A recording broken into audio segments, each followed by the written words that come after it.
अब्बू मैं जा रही हूँ। अरे शबनम, जरा 1 मिनट बात सुनो। जी अब्बू। मुझे तुमसे कुछ बात करनी थी, लेकिन आज वक्त से पहले तुम कहीं जा रही हो? हाँ अब्बू, आंगनवाड़ी में एक मीटिंग है, जल्दी जाना है। परिवार नियोजन को लेकर कुछ बातें समझानी हैं। अच्छा अच्छा, ये तो बहुत अच्छी बात है। हाँ अब्बू, गांव की औरतों से बातचीत में एक बात सामने आई है कि परिवार नियोजन के लिए ना तो उनके पति खुद कुछ सोचते हैं और ना उन्हें सोचने देते हैं। जब तक आदमी ये बात नहीं समझते कि परिवार नियोजन में उनकी भी उतनी ही जिम्मेदारी है जितनी औरतों की, तब तक हमें सिर्फ आधी अधूरी कामयाबी ही मिल पाएगी। बरसों से चली आ रही ये रिवायती बातें भले ही आज के ज़माने में दकियानूसी लगें, पर इन्हें बदलना आसान नहीं होगा शबनम। हम जानते हैं अब्बू, कोई भी चीज़ रातों रात नहीं बदलती, लेकिन फिर भी किसी को तो शुरुआत करनी होगी। परिवार नियोजन का मसला औरत और उसकी सेहत के लिए बहुत अहम है और हम इसे नज़रअंदाज नहीं कर सकते। बच्चों की पैदाइश में कम से कम 2 साल का फासला तो होना ही चाहिए, और ये बात औरतों को और उनके आदमियों को समझाना बहुत ज़रूरी है। हाँ, पर औरत की सुनने वाले मर्द कम ही होते हैं शबनम। जानती हूँ अब्बू, मैंने तो खुद भी झेला है ना ये सब। आसिफ के साथ गुजारी जिंदगी अभी तक भूली नहीं हूं मैं। एक अपाहिज जिंदगी जिसे शादी का नाम दिया गया था।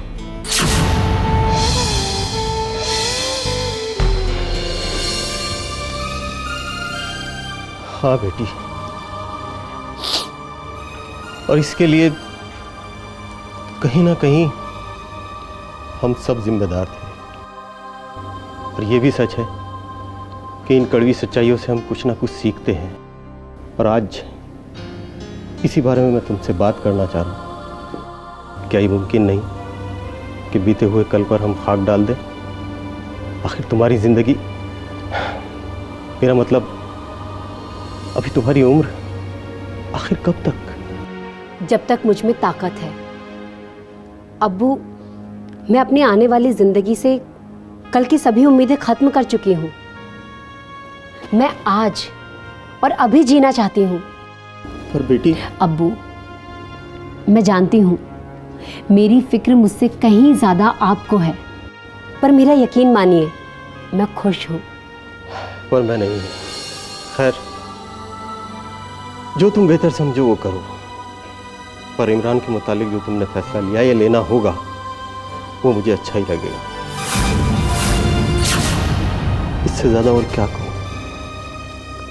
सिर्फ इतना कि आप मुझ पर यकीन करते हैं। एक बात और अब्बू, मेरा मानना है कि एक औरत के लिए उसकी शादी ना तो उसकी जिंदगी की मंजिल है और ना ही मंजिल पाने का रास्ता। आप अपना ख्याल रखिए और मुझे कुछ नहीं चाहिए।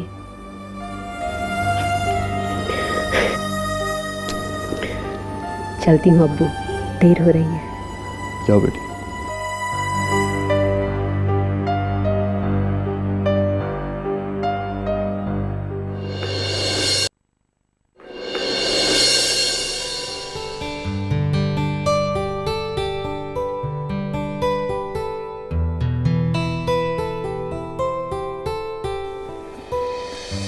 मास्टर जी नमस्ते। अरे माधव, तुम कैसे आना हुआ? जी वो साहिब आए थे, कह रहे थे साल भर का काम, वो ये कंट्रैक्ट, ये कागज दे गए हैं। सोचा एक बार आपको पढ़ा दूं। हाँ हाँ, देख लें, क्यों नहीं, लाओ दो।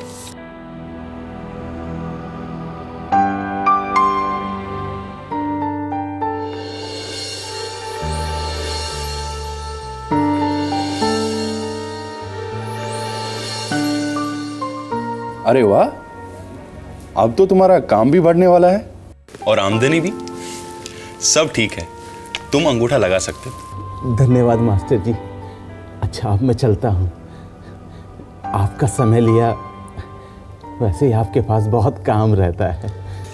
कहाँ माधव, मैं खुद काम बढ़ाने की कोशिश कर रहा हूँ। हो सकता है 2-1 दिन में काम भी बढ़ जाए। शायद अब की बार लड़कियां भी दाखिला ले लें। हाँ, सरपंच जी खुद भी अपनी लड़कियों को स्कूल भेज रही हैं। ये वो घबराओ मत माधव, मैं तुम्हें कुछ नहीं कहूँगा, लेकिन 1 मिनट रुको, तुम्हें कुछ दिखाना है।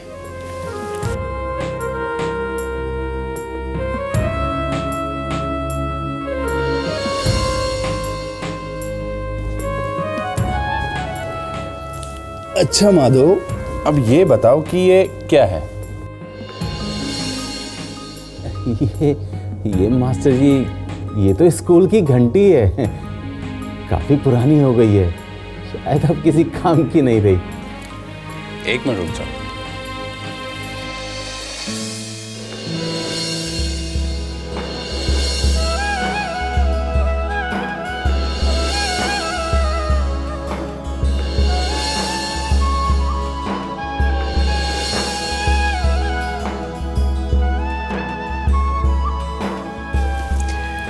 अब क्या हुआ?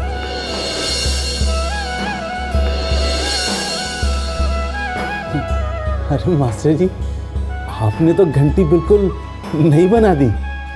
नहीं माधव, मैंने सिर्फ इसे चमका दिया है। घंटी वही है। ठीक इसी तरह पढ़ाई भी हमारी सोच और हमारे जीवन को रोशन करती है, हमें बेहतर इंसान बनाती है।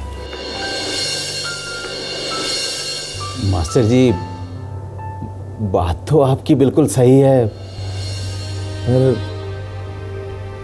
मैं ठहरा एक गरीब कुम्हार। राजू को पढ़ाना भारी पड़ रहा है। अब अगर मीना स्कूल... तुम्हें इसकी चिंता करने की कोई जरूरत नहीं है। सर्व शिक्षा अभियान में लड़कियों से फीस लेना तो दूर की बात, उन्हें कॉपी, कलम, यहाँ तक कि स्कूल की वर्दी भी मुफ्त दी जाती है। क्योंकि सर्व शिक्षा अभियान का मकसद ही उन बच्चों को पढ़ाना है जो अपने खर्चे से स्कूल नहीं जा पाते। सोच लो माधव, तुम्हारा आज का फैसला मीना के कल को बदल सकता है, ठीक इस घंटी की तरह।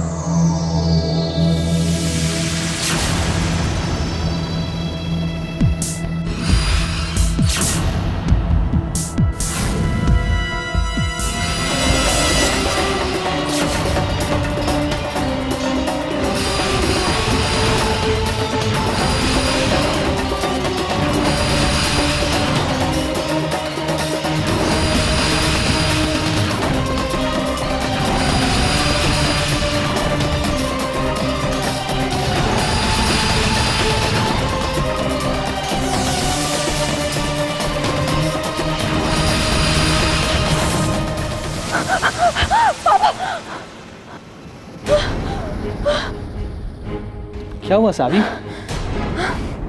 क्या क्या फिर वही सपना? भैया, मुझे बहुत डर लग रहा है। रिलैक्स सावी, मैं हूं ना तुम्हारे साथ, सब ठीक है। बचपन से वही सपना बार बार। भैया, आपको मेरे बचपन की कोई ऐसी बात या कोई ऐसा हादसा याद है जिससे मैं बहुत डर गई थी? कुछ भी नहीं? नहीं सावी, कम से कम मुझे तो ऐसा कुछ याद नहीं है। हाँ भैया, आपको भी कैसे पता होगा? कौन सा हमने अपना बचपन साथ में गुजारा है। मुझे तो बाद में गोद लिया गया था ना।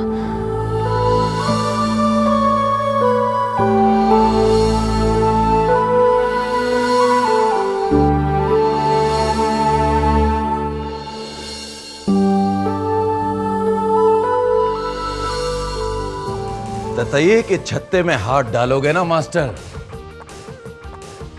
तो आंसू तो निकलेंगे ही ना। क्या कह रहा था वो? पिछली बार किस चक्कर घन्नी में फंस गए थे? क्या हुआ था पहले? मुझे तो लगता था कि मैं ड्रग्स के बिना जी ही नहीं पाऊंगा, बट यहाँ पर आगे चीजें बदल गई।